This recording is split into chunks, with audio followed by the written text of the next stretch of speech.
Kisah Samin penjaga sekolah, tabungan 50 juta rupiahnya dimakan rayap. BI bersedia ganti sesuai syarat. Kisah menyentuh seorang penjaga sekolah harus rela kehilangan uang puluhan juta rupiah karena habis dimakan rayap, viral di media sosial dilansir dari Tribun News.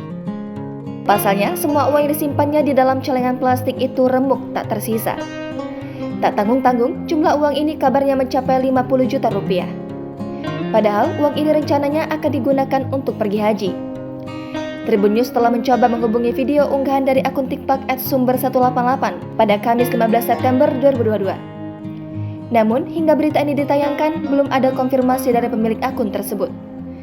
Sebagaimana diberitakan dalam video tersebut, seorang lelaki bernama Samin memakai kaos berwarna coklat tampak sedih. Kedua matanya terlihat sembab sambil memegangi satu kepal uang tunai kertas yang telah termakan rayap. Ia nampak begitu terpukul melihat sisa-sisa remahan uangnya yang dimakan rayap. Dengan hancurnya uang tabungan ini, maka hancur pula harapan penjaga sekolah itu untuk menunaikan ibadah haji.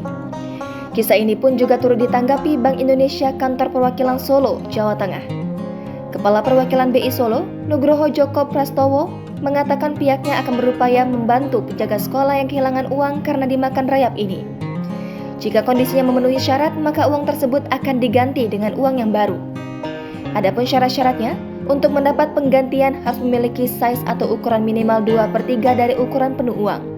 Perhitungan ukuran ini, lanjut Nugroho, nantinya akan dilakukan dua cara. Yakni yang pertama menggunakan mesin dan yang kedua secara manual.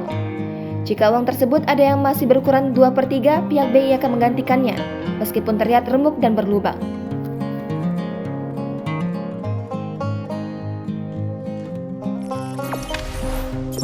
Jangan lupa subscribe, share, komen, dan like ya.